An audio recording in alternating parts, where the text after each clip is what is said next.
এটা আমি কোট করলাম হর্ষবর্ধন শৃঙ্গাকে, তিনি প্রকাশ্যে বলেছেন। দাদা এখানে ডক্টর আব্দুল্লাহ তাহের যে জামাতের যে নেতা বলেছেন, তাকে তো বলা হয় যে ভারতের সাথে তার একটা আতাত আছে, রয়ের সাথে একটা আতাত আছে, যেমনি সালাউদ্দিন সাহেবের কথা বলা হয় আর কি। তো আপনাদের এইগুলো সবারই আছে, আপনারা কোনো প্রতিক্রিয়া সবাই করেন? শুনুন, মুখে মুখে তারা অনেক কিছু বলে, কিন্তু তাদের দেখাতে হয়। যেমন ফখরুল মির্জার একটা প্রবলেম হচ্ছে যে তার সম্পর্কে ধারণা তিনি ভারতপন্থী, ফলে তাকে ভারত বিরোধী বিবৃতি বেশি দিতে হয়। সালাউদ্দিন ৯ বছর ভারতে ছিলেন, ৯ বছর রয়ের তত্ত্বাবধানে ছিলেন, ফলে তাকে তো ভারত বিরোধী বলা হবেই। আর জামায়াতের গোপন কিছু, জামায়াতের একজন ঠিক কথাই, জামায়াতের একজন খুব বড় এক ফাইন্যান্সিয়ার, আমি নামটা মনে করতে পারছি না, লিখে রেখেছিলাম, পরে দেখে বলতে পারবো। তিনি ভারতে এসেছিলেন, ভারতে এসেছিলেন ভারতের একটা একটা অন্য একটা দেশের হাই কমিশনের উৎসবে তিনি যোগ দিয়েছিলেন, ন্যাশনাল ডেতে। সেখানে আপনাদের ভারতের, আপনাদের বাংলাদেশের হাই কমিশনার ছিলেন, হাই কমিশন আলাদাভাবে তার সঙ্গে ডিনার করেছেন বলে খবর পেয়েছি। কি আলোচনা হয়েছে সেটা আমি আর জানি না, সেটা চেষ্টা করব জানার, জানতে পারলে আপনাকে আমি ব্রেকিং নিউজ দেবো। জামায়াত ভারতের সঙ্গে কি সম্পর্ক করতে চাইছে। হ্যাঁ, কারণ এটা অনেকেই বলছে, এখন বলাবলি করছে যে ভারতের সাথে জামাতের একটা আসলে ভালো এটা একটা এটা কোনো আন্ডারস্ট্যান্ডিং অন্যায় হয়েছে। নয়, এটা কোনো অন্যায় নয়, তার কারণ হচ্ছে ভারতের মতো না, একটা একটা বড় দেশ, রাজনৈতিক একটা কৌশল থাকতেই তার পারে। সঙ্গে তাকে তাকে ধরুন চীন বা পাকিস্তান অনেক দূরে ভৌগোলিক দিক থেকে, না নিকটবর্তী ভারত। ফলে যে তিনি ধরুন আজকে জামায়াতি ক্ষমতায় এসে গেল, তাকে তার সরকার চালাতে গেলে তাকে ভারতের সহযোগিতা প্রয়োজন, না? সেটা স্বাভাবিক, তারা রাখবেন। সেটা ধরো প্রকাশ্যে যেটা বলেন, সেটা আসলে তাদের কনস্টিটুয়েন্সিকে একটু প্লিজ করার জন্য বলে। তাদের কনস্টিটুয়েন্সি ওইটা, একটা কথা আছে না, খায় কোনটা খায়, এই ভারত বিরোধী জিগিরটা খায় বাংলাদেশের কিছু লোক, বুঝলেন? সেই জন্য ওই যে একবার আপনাদের এক নেতা নেত্রী বলেছিলেন না যে ওর গায়ের শালটা ভারতীয় পরিয়ে দিচ্ছে, বাড়িতে যে আলমারিতে যে শাড়ি আছে অতগুলো, সেগুলো তো পরাচ্ছে না। তো এখন সেটা পরালে তো বাড়িতে কি অবস্থা হবে বুঝতেই পারছেন, গৃহযুদ্ধ হবে ঘরে থেকে। তো এখন এটা ভারত তো ইস্যুটা বলতে খায়। হয়, রাজনীতির জন্য অনেককে অনেক কিছু বলতে হয়, কিন্তু আমরা ওভারঅল যেটা ব্রড, যেটা যেটা বলি সংক্ষেপে, সেটা হচ্ছে যে আমরা চাই বাংলাদেশে একটা সঠিক, শান্তিপূর্ণ, অবাধ এবং সকলের অংশগ্রহণমূলক একটা নির্বাচন হোক।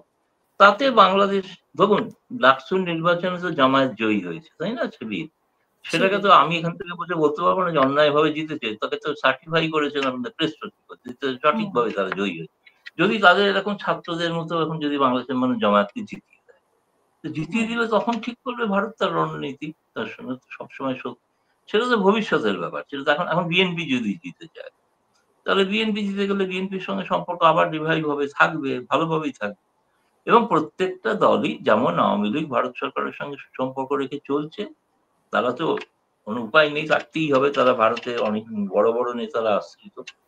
আর দ্বিতীয়ত হচ্ছে যে তারা জানেন ভবিষ্যতে ভারতই একমাত্র তাদের সাহায্য করতে পারে, সেরকম বিএনপিও বোঝে, সেরকম জামায়াতও বোঝে। আমার মনে হয় আপনাদের বোধহয় খালি ওই এনসিপি দলটা, যে তারা এখন ওই শাপলা নেবে না কি নেবে, ঘড়ি নেবে না মই নেবে, ওই নিয়ে একটু বিজি আছে, ফলে না, তারা এসব থালা কিছু বাটি ভাবছে নিয়েও না। আলোচনা চলছে, তাদের কোনো অংশ আচরণ নেওয়া থেকে যাবে। স্পষ্ট, তাদের আচরণ থেকে স্পষ্ট, তারা বিশ্বাস করে, যে কারণে তারা নির্বাচন নিয়ে বেশি আগ্রহী নয়।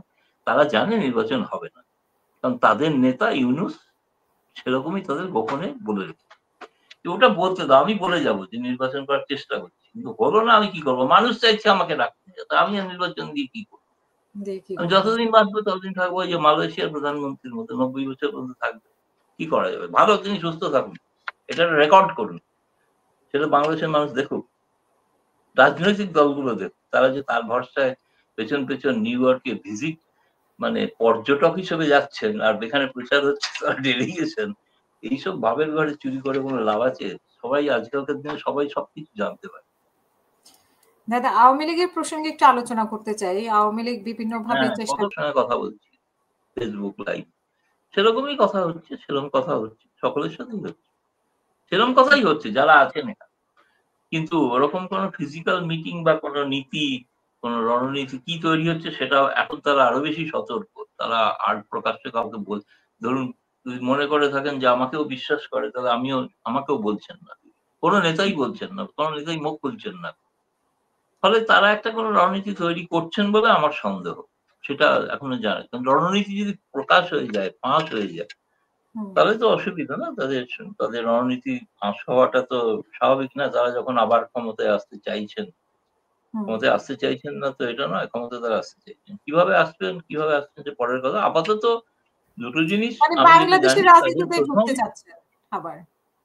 অবশ্যই এবং তারা চান যেটা সেটা হচ্ছে যে বাংলাদেশের যত রাজনৈতিক নেতা এখন এই মুহূর্তে জেলে আছেন, অবশ্যই আমি তার সঙ্গে যোগ করব সাংবাদিক। তাদেরকে জামিন দেওয়া হোক। জামিনের দাবিতে তারা একটা জনমত তৈরি করার চেষ্টা করছেন এবং তারা সেটা ভারত সরকারকে বলেওছেন যে, "আপনারা অন্তত এইটা অন্তত করেন যে যারা নেতারা আছেন তাদের জামিনের ব্যবস্থা হোক। এতদিন জেলে আছেন এবং জেলে রেখে দিচ্ছেন ১ বছরের ওপর সকলেই হয়ে গেছে। অনেকে বয়স্ক, অনেকের শরীরও খারাপ শুনেছি। তো জি। সেই জামিনটা হওয়ার দ্বিতীয়ত তাদের যদি ক্ষমতায় তারা আসুক না আসুক, নির্বাচনে অংশগ্রহণ করতে পারুক না পারুক, তারা অন্তত তাদের রাজনৈতিক স্পেসের জন্য নিজ জায়গায় যাতে ফিরে গিয়ে রাজনৈতিক কর্মকান্ডটা শুরু করতে পারে। এই ছোট সংক্ষিপ্ত দুটো দাবি। আর কিছু নেই।